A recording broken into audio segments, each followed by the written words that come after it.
Salutations, people! Welcome to Page 3 Killers, Murders That Went Unnoticed, a podcast where we dive into the murder cases that went unnoticed by our nation's newspapers. Hi, Shay. Hi, John. Yeah, you need your microphone. Hello, everyone. Hi, guys. Welcome back. And welcome to Page 3 Killers, Murders That Went Unnoticed, Season 2, Episode 36. Yes. And this week, we are leaving World War II behind. I know we did 3 episodes in a row that were in the years of World War II. So now we're going to jump to the great year of 1993. Well, I mean, it was a great year for CD side. It was a pretty mediocre year in general. No, there was a bunch of stuff happening in the criminal underworld. That was pretty interesting. I guess so.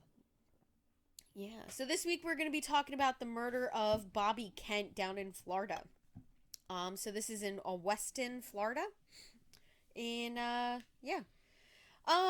So just going to throw this out there before we get started. The information I'm running off of is a couple of sources, and I watched a thing from ID Channel. I'm not going to give 100% credence to anything that I read or watched, because ID Channel likes to dramatize a little bit. So I really don't know if I can say 100% that the guy that died was a bad guy. But they make it sound like he was not a nice person. So that's all I'm going to say for right now. So before we get too far into it, let's thank our patrons. Big shout out to Christy Bryson, Chelsea Hargrett, and Stacey Fragale. Thank you guys for donating on Patreon. We appreciate your guys' support. And we appreciate everybody that takes the time to listen to the podcast out there. So if you guys out there want to support the podcast to help us make it a little bit better, you can remember to like, share, subscribe, which is free. Or you can donate as little as $1 a month on Patreon and get special content. Sometimes. Well, no, I post the episodes up all the time early, so they get the episode on Tuesday instead of Wednesday. Okay. And I think I posted a cat video on there of Pandora. But yeah. So we're working on it. Yeah, I'm gonna be this afternoon. I'm gonna work on some extra content to put up on Patreon just for our patrons. All 3 of them. Thanks, guys. So like I said, well, like John said, 1993 was a mediocre year. But we did have a couple of things that took national news. All right. So we got one thing for our CD side out of Milwaukee, Wisconsin. That happened between March 1st and April 28th. We had an outbreak of, I'm not even going to try to pronounce the waterborne illness, but it causes like severe gastrointestinal intestinal issues. Cryptosporidium. And that's protozoan. Yeah, protozoan.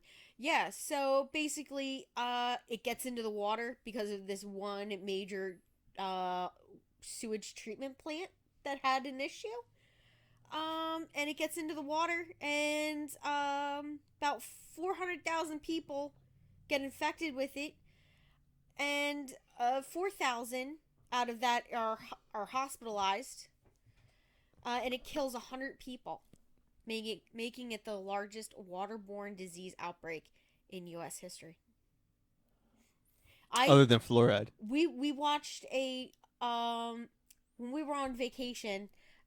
So sometimes we don't leave the room. But the one time we were driving, I think we were driving back from Florida. We might have been driving back from Florida, or we might have been in Virginia. and we watched a doc. It was like City Confidential. No, we were on the way down to your sister's wedding. I have no idea. That's the unimportant part, though. We were on the way down to city for something, and I watched a City Confidential episode on this. It was interesting. It was a little girl. She was like one of the 100 that died. It was like really sad. All right, so moving on. For our CD side, we have January 5th. So the state of Washington executes Wesley Allen Dodd by hanging, which is the first legal hanging in America since 1965. He was, and I had to look this guy up. So he was a convicted serial killer and sex offender. And in 1989, he sexually assaulted and murdered 3 young boys in Vancouver, Washington. And he was arrested a year later following that after a failed attempt to abduct a 6-year-old boy from a movie theater. Now, he wrote all of his accounts down of his murders in a diary that was found by the police. And after he pled guilty to the charges of murder, he received the death penalty. And then he refused the automatic appeal. So he was executed on January 5th. Good for him. Yeah. Now, you want to read the next one? It's also on the same day, January 5th. What is that? $7.4 million is stolen from a Brinks armored car depot in Rochester, New York. It is the 5th largest robbery in U.S. history. 4 men. Samuel Miller, Father Patrick Maloney, former Rochester police officer Thomas O'Connor, and Charles McCormick. You know, good bunch of Italian guys, I guess. All of whom have ties to the Provisional Irish Republican Army, are accused. Yep. And then our next one, we have... I like how there's a priest in there. Yeah, Father Patrick Maloney. Whoa. Just threw that one in there. So the next one is the January 25th. And this one here is Pakistani national Mir Amal Kasi. Fires a rifle and kills 2 employees outside of the CIA headquarters in Langley, Virginia. And then almost a month later, we have the 1993 World Trade Center bombing. And I did a short on this one, so if you guys want to know more information about that one, I did like a whole mini episode on this. Yeah, so basically, New York City van bomb blows up the bottom floor of the North Tower of the World Trade Center. Kills 6 and injures 1,000. Yeah, they upped the game a few years later, though. Yeah. Yeah. Some people think that it was like a test run. They wanted to see if it would work, and then they realized, oh no, it didn't kill as many people as they had hoped. So then they opted for the planes for the next time. So, and we all know how that one turned out. Any of us millennials and older generations. I mean, yeah, everybody knows, but everybody knows. It's September 11th. Yeah. So, John, you want to read the next one? I know how much you love these guys. All right, so I'll combine them. Yeah. The Bureau of Alcohol, Tobacco, and Firearm agents raid the Branch Davidians compound in Waco, Texas, with a warrant to arrest leader David Koresh on federal firearms violations. 4 agents and 5 Branch Davidian followers die in the raid, and a 51-day standoff begins. Yeah. So, and that starts on February 28th, and it doesn't end until April 19th, when basically the FBI and the police department fuck it all up. Well, no. In an attempt to save the children inside, they decided to burn down the building with them inside, killing them all. Yeah. Yeah, so they botched the whole thing. And no, they didn't. It wasn't a botch. It was purposely done. Yeah, they purposely lit it on fire, but they assumed that they would let the children out. But unfortunately, the way that they did it, basically made escaping impossible. Right? Well, they also just had the place surrounded with like tanks. Yeah.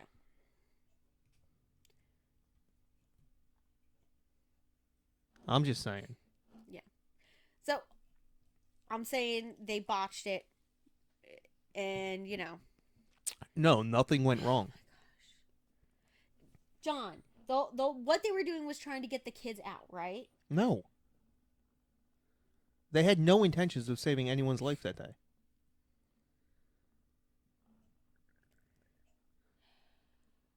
Their only mistake was that they got like national attention for it.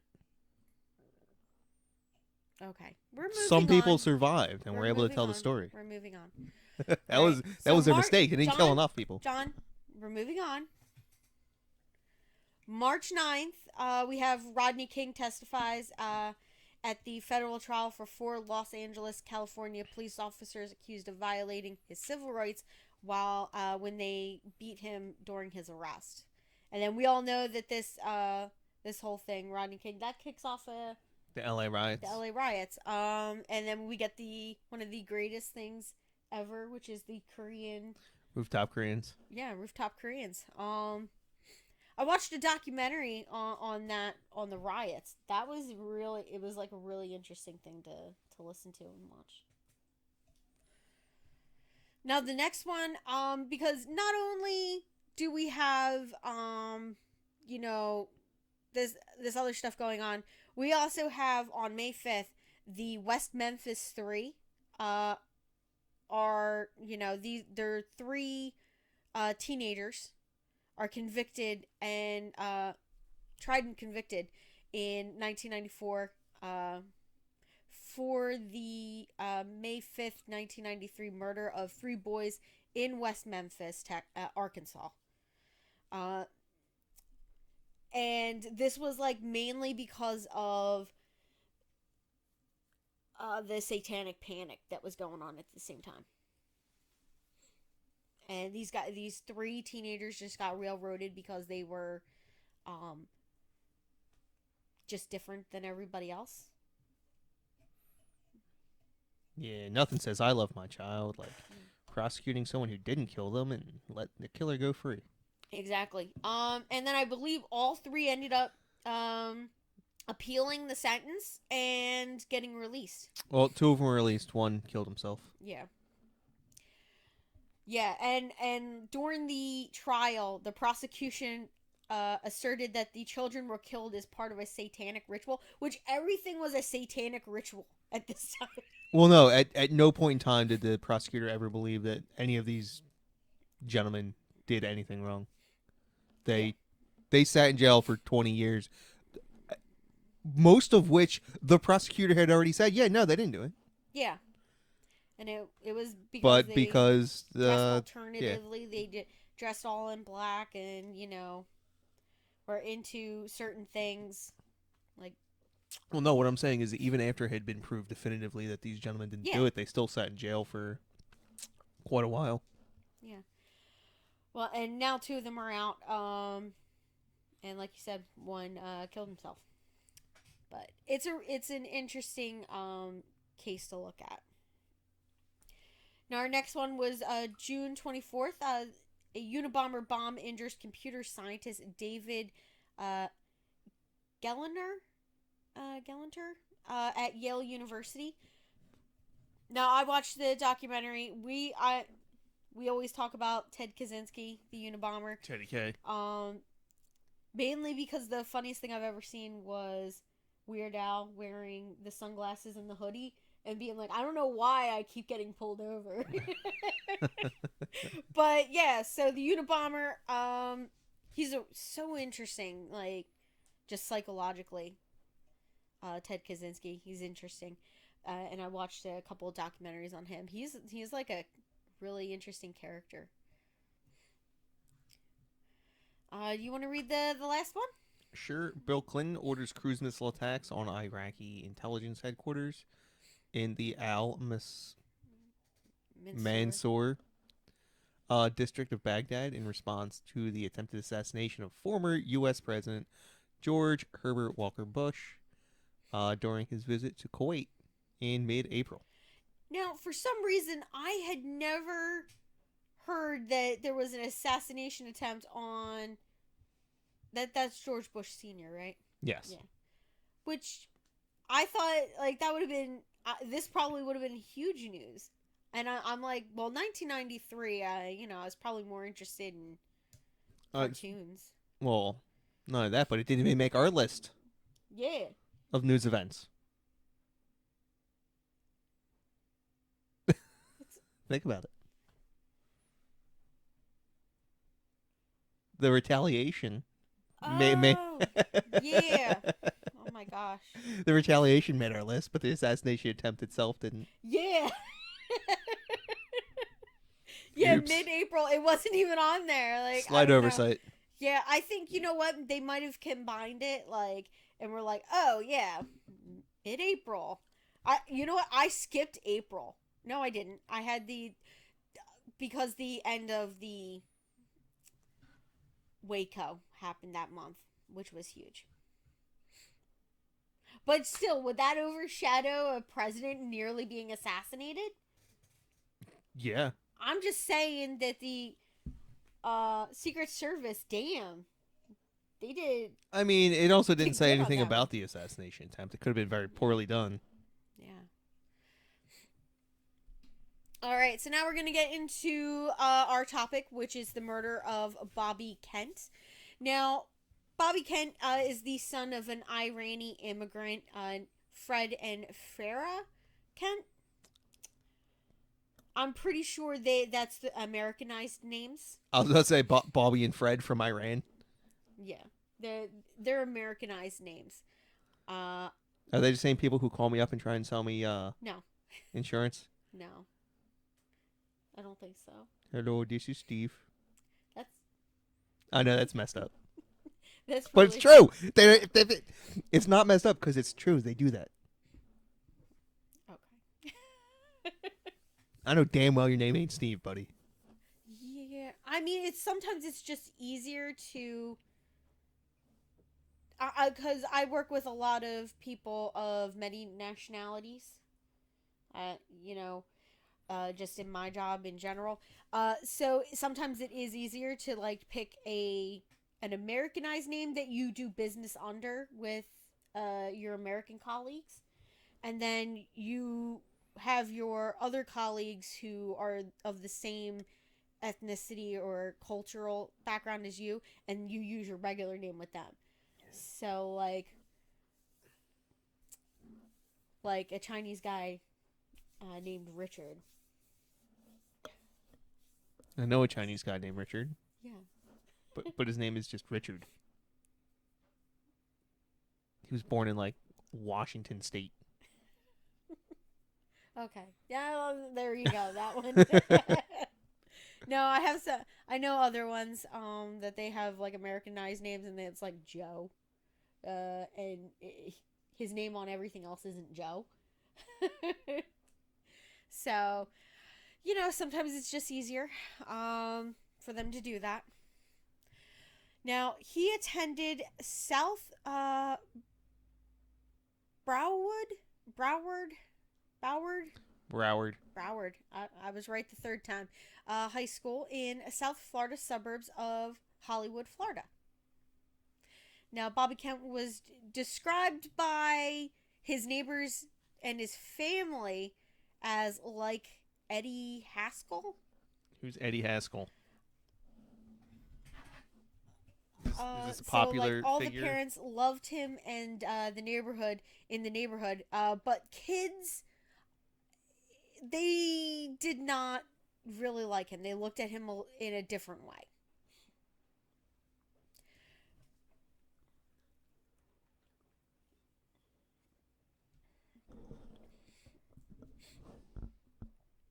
He was on a TV show, Eddie Haskell. Oh, he's a Leave It to Beaver. Yeah. So, he, came off to adults as like this really great kid. But around people of his age or younger, Not necessarily. So Marty Pusio, uh, who was an Italian American raised in a Catholic family. Now they are friends, and they have known each other since the third grade. I'm going to assume that that's Puccio. Puccio. Only because I know someone Pucci. It's spelled same way. Okay. And it's just an O on the end of that. I heard it pronounced Puccio. Okay. Yeah. So it could be either way. I don't know who's right or wrong. So they had known each other since third grade. They were like best friends or good friends. Like it was hard to tell. Like I heard that it was described as they were like best friends. They hung out. They did everything together. And apparently they lived on the same block. And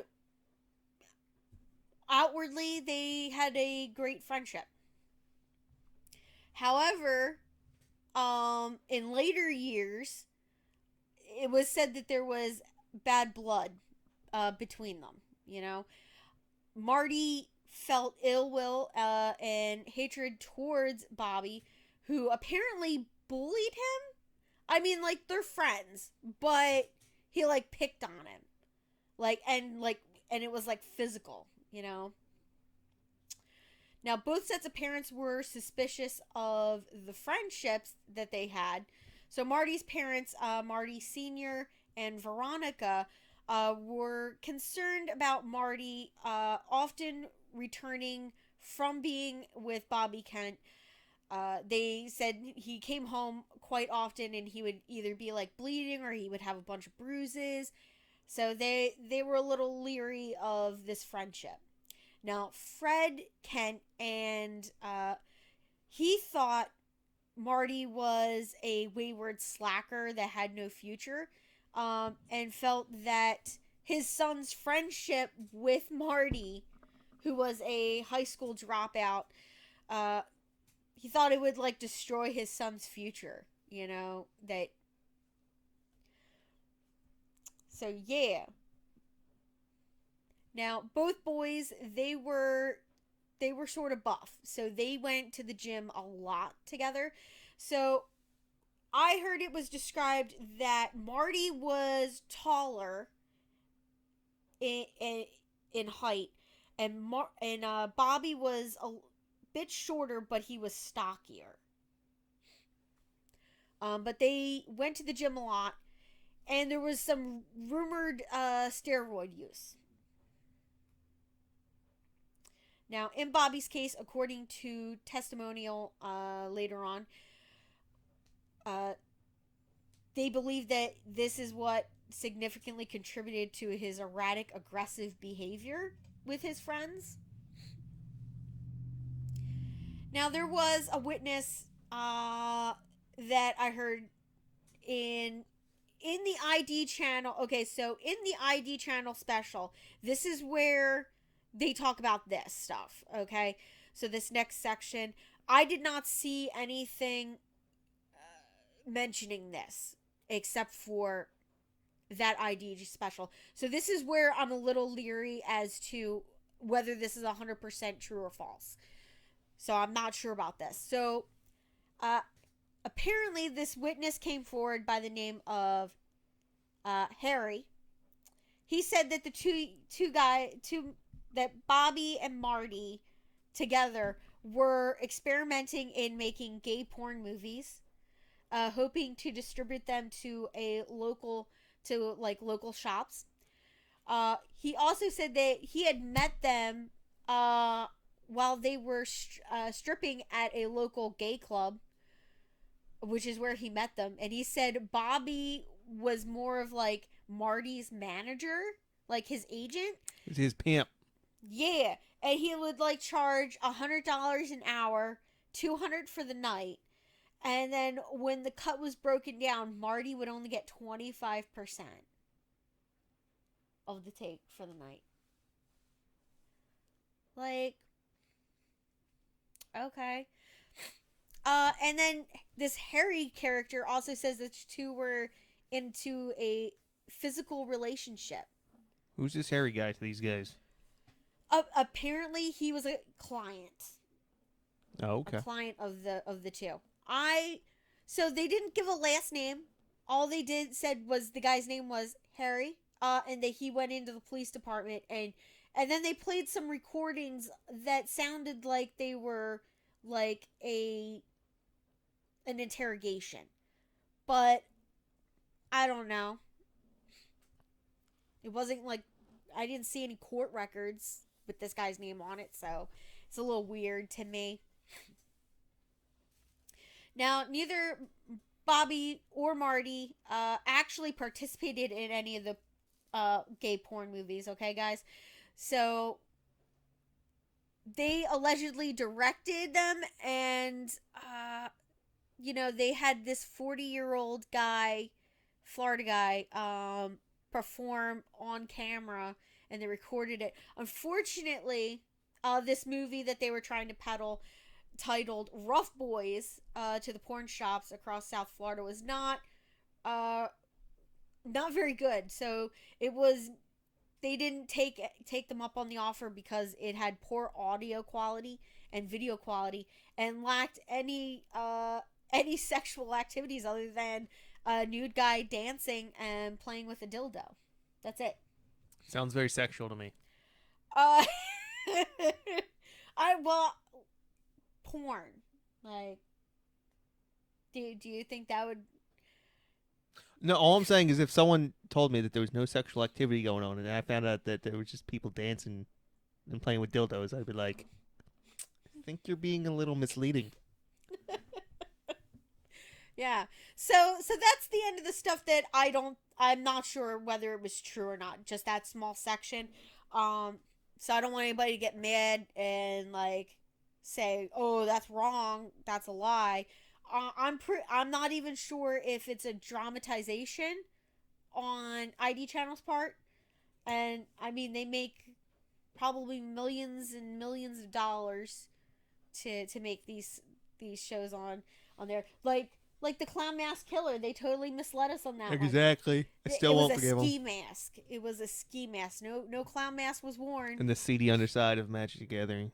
Yeah, the seedy side of Magic the Gathering. That one was hilarious, actually. That's only because we have intimate knowledge of how unseedy.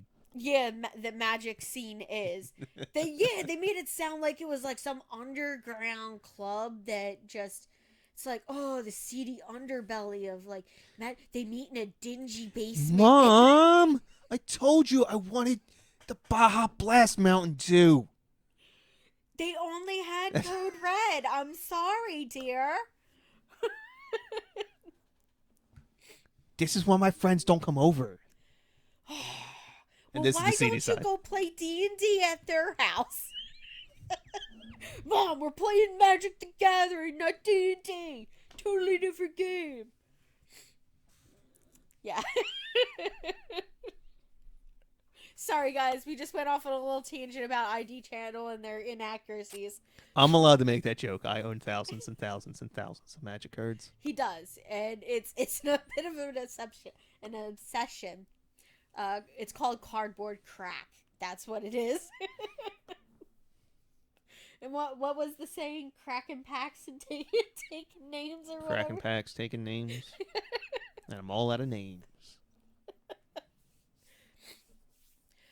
All right, so now we're going to get into the actual murder of this case.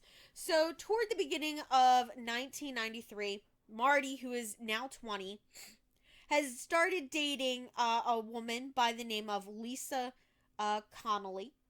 She's 18.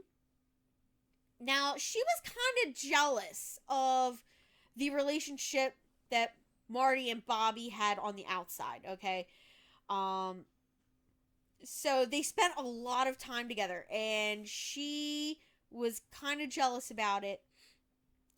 And then she found out that Bobby mistreats Marty all the time, and she didn't like that either.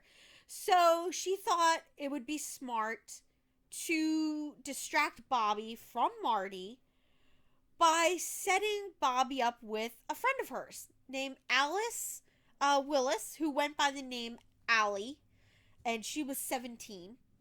And Bobby's 20 at this time. So him and Marty are the same age. Now, Bobby and Alice dated for a few weeks, but ultimately she ends the relationship because Bobby is abusive towards her. Now, in June, Marty confides in Lisa that Bobby has been abusing him off and on for years, since they were kids. So Lisa tried to convince him to end the friendship, but Marty was hesitant to do that.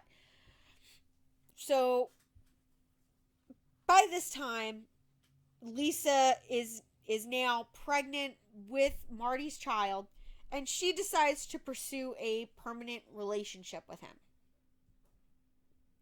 Now, allegedly, Lisa decided that Bobby needed to be eliminated from their lives permanently. So she began talking to Marty and several of their friends about murdering Bobby and how they would do it. Now, on July 13th, 1993, Lisa calls up Alice and tells her, hey, Bobby says that, he's planning to come to Palm Bay, which is where Alice was currently living.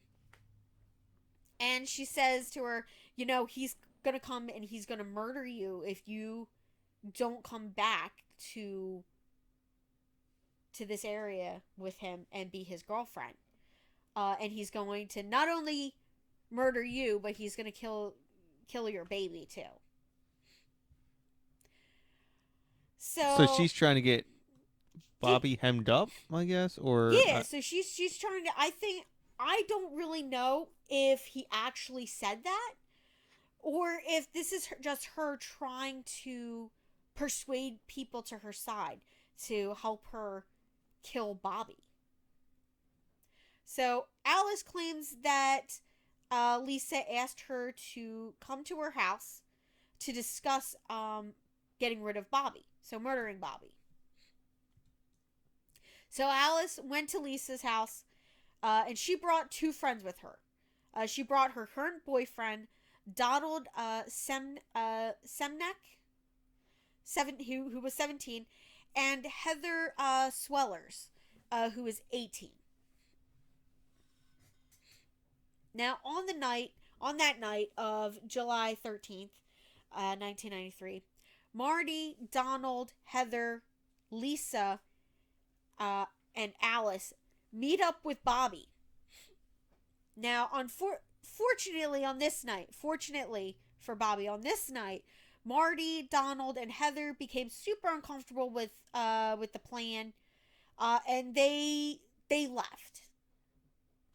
So Lisa and Alice are still there, so they lure Bobby to a new development that was under construction, with the promise that he could drive Alice's Mustang 5.0. Yeah. Is that a good car or not? Not. It's a pretty sweet car. Nice Fox body. Yeah. Okay. And she also says, Lisa kind of wants to hook up with you for a little something, something. So, Lisa had brought her mom's pistol with her. And now she had intended to basically shoot Bobby with it while he was distracted by Alice. But she wasn't able to go through with it, with shooting him. And the night ends with Bobby walking away, So despite their failed murder, the failed attempt to do this, Lisa still wants Bobby dead.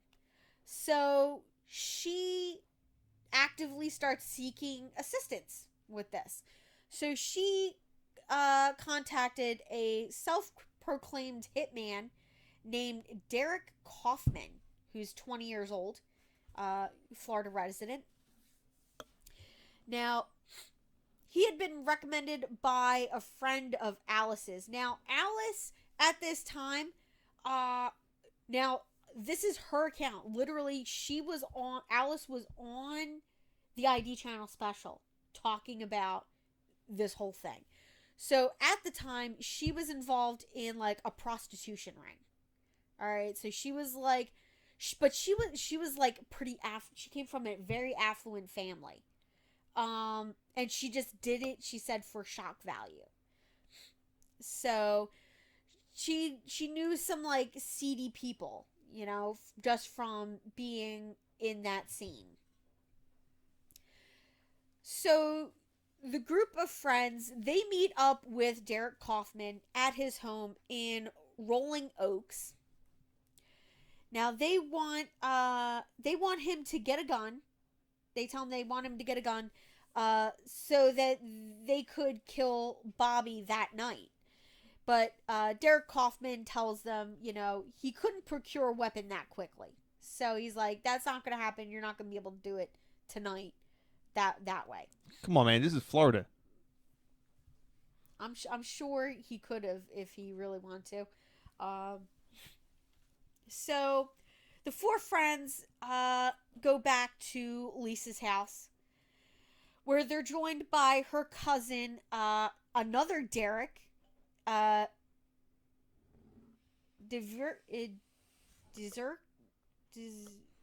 are we at? Dzvirko? Right here.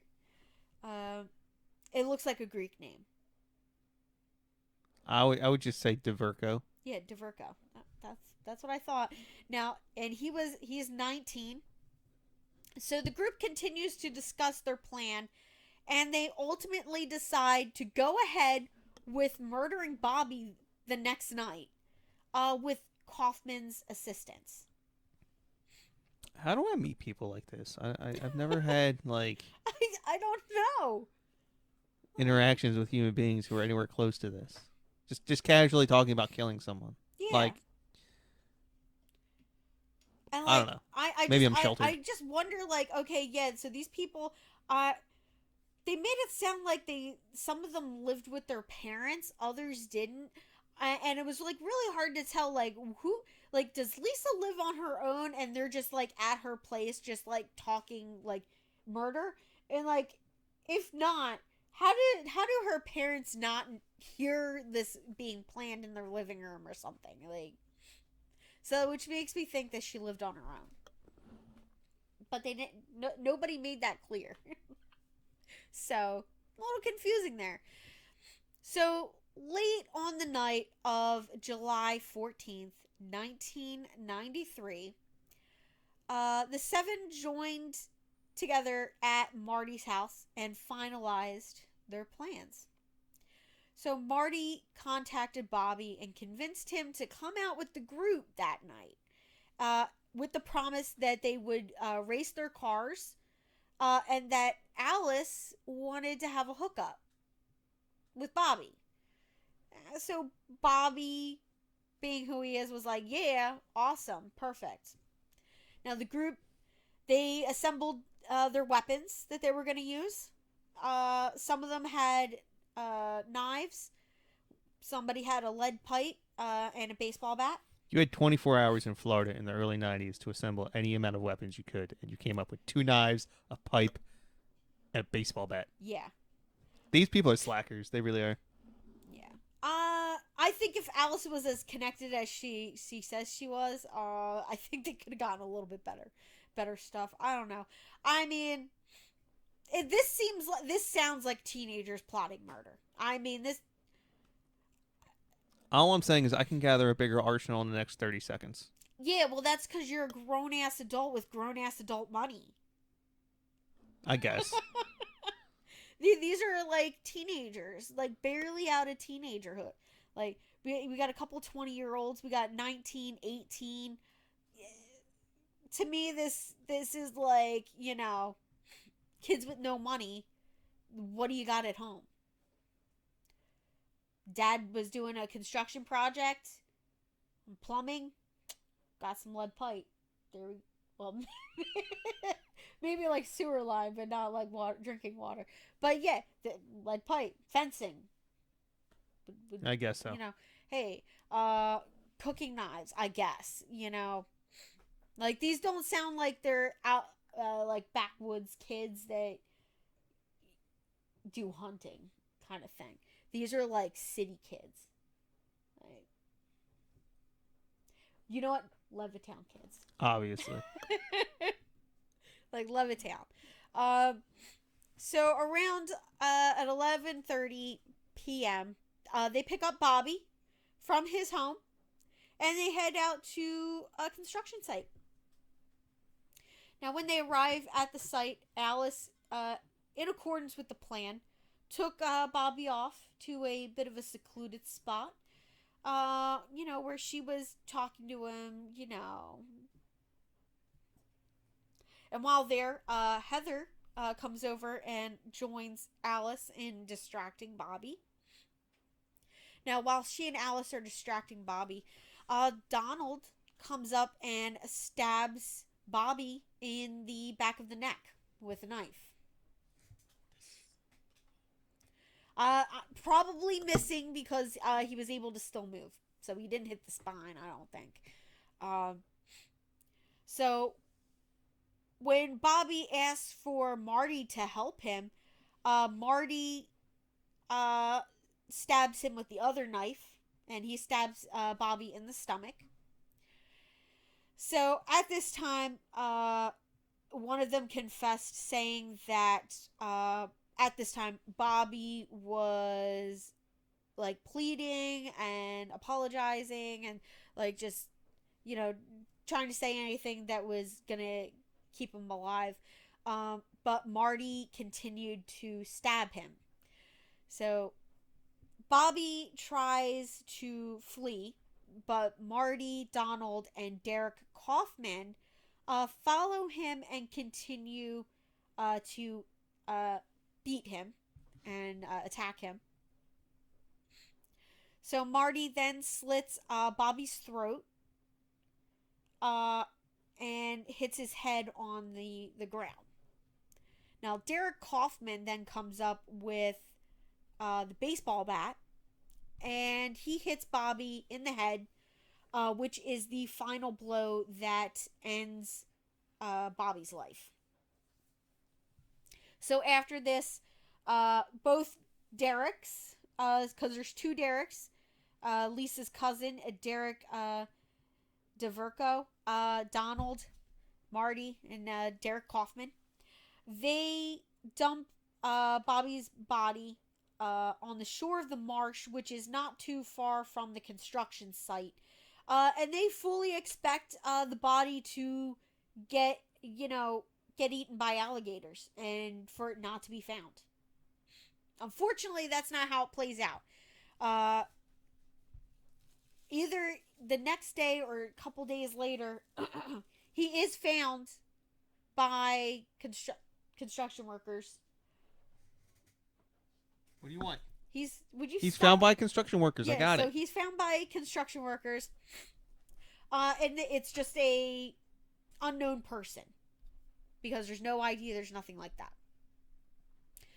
So, police investigating that connect this body from the Everglades to the missing persons report filed by Bobby's father. So, Bobby's father said that the night his son went missing, Marty had called him and asked if Bobby had made it home okay. Which he thought was odd. He's like, they usually don't keep tabs on each other like that. So, when the police questioned Marty about the disappearance of Bobby, he said that Bobby was seeing a new girl who lived near the Everglades and had made plans to go on, like, visit her or have a date with her. And he said that after that, he didn't see him again. Now, unfortunately, we're talking about teenagers here. So, not being criminal masterminds or anything, they confess over over the next couple days, they confess to various people during this period. Now, one person makes an anonymous call to Crime Stoppers and reports the murder, which was actually on the ID channel Murder Among Friends episode 2, which I watched. You can hear them play that on there. Now, Lisa confessed to her mother, who then contacted her sister, Derek Dzvirko's mother, and together they took Lisa and Derek to their brother's house, Joe Screama, who had friends in the police department, who they thought would know what to do about this situation. So Joe's friends put them in touch with a detective, Frank Lazarez, of the Broward County Sheriff's Office. So Lisa and Derek go in there, and Derek cooperates fully. He confesses to everything. He gives them all the proof, everything. He even shows them the area where they left Bobby's body. So, yeah, not criminal masterminds or anything. Now, following the confession of Derek, Marty is arrested and charged with first-degree murder. Now, following the trial, Marty was originally sentenced to death by execution on August 3rd, 1995. Now, in 1997, the Supreme Court of Florida ruled that Marty should not be executed due to mitigating factors. So his death sentence is commuted from life in prison it's commuted to life in prison with the eligibility of parole occurring in 25 years. Now, currently, he still remains in custody at Arcadia, Florida. Now, Donald Simnek was arrested and sentenced to life in prison, plus a concurrent 15-year sentence for conspiracy. Now, he remains in custody at the Lake Correctional Institute in Claremont, Florida. Derek Kaufman was arrested and sentenced to life in prison without parole for 25 years. no parole for you. Yeah, no parole. Do not pass go. Yeah. Do not collect $25. Plus, he also received a concurrent 30-year sentence for conspiracy. Now, he remains in custody at the Tumoka Correctional Institution in Daytona, Florida. Okay, so here is where I start thinking the guys they got harsh sentences, and I feel like the next person that we're going to talk about, I'm a little pissed off at her sentence because I don't feel that it was harsh enough. All right, so Lisa Connolly, this is the person that has planned this murder. She's the one that, wanted to go through with this. This was her plan, all right? So, she is initially sentenced to life in prison without the possibility of parole, which I think is a fair sentence for participating in the murder and planning it. I feel that life in prison without possibility of parole, absolutely fair. Unfortunately, her sentence is overturned on appeal as unjustifiably harsh and was reduced to 22 years in 1998. And she was released in February of 2004. She planned this and she got out. Yeah, she's basically the only reason. And these guys are still in jail. I'm like, she's the reason why they all committed murder. Ho. I can't believe that. Now, Alice Willis was charged with second-degree murder and sentenced to 40 years imprisonment and 40 years of probation. So when did she got released? And 20 years later, 21 years later. Yeah. So on and so that she was got on, released before she was 40. So that was she received that sentence on May 19th, 1995. And then her sentence was reduced to 17 years on appeal. So she got released from custody in September of 2001. But she's still on probation. Now, my question is, Alice Willis, who did less than Lisa Connolly, I believe she served more time,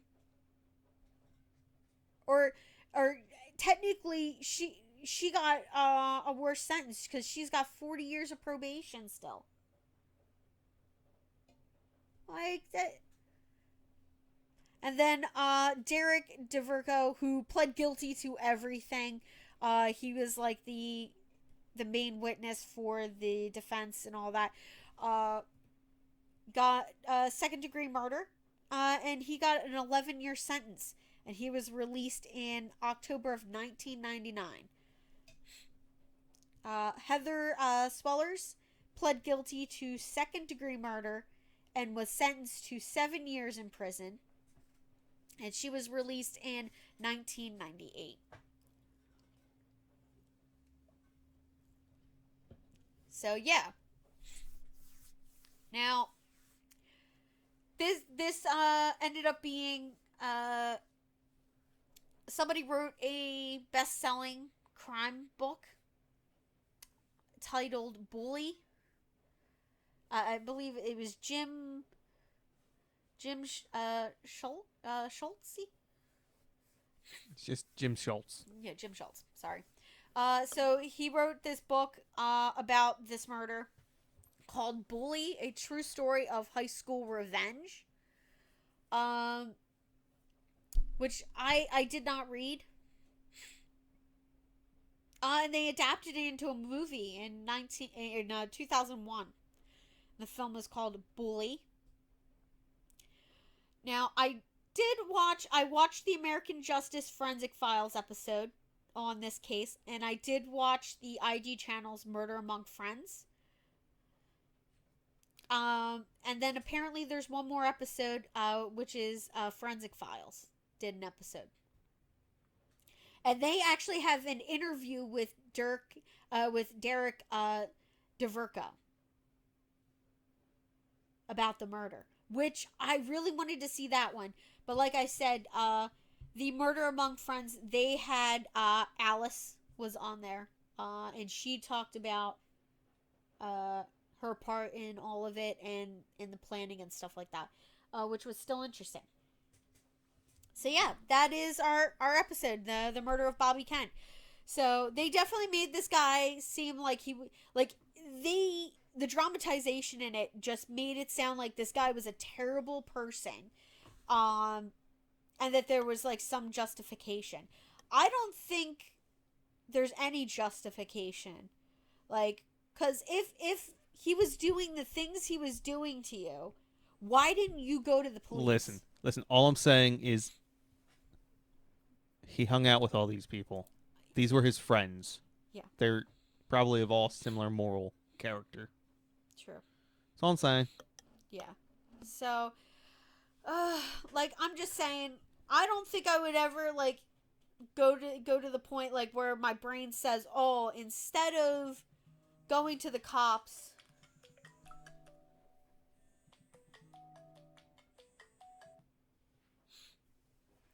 so I would never get to the point where I would say, okay, instead of going to the cops, let me just murder this person that's supposedly my best friend.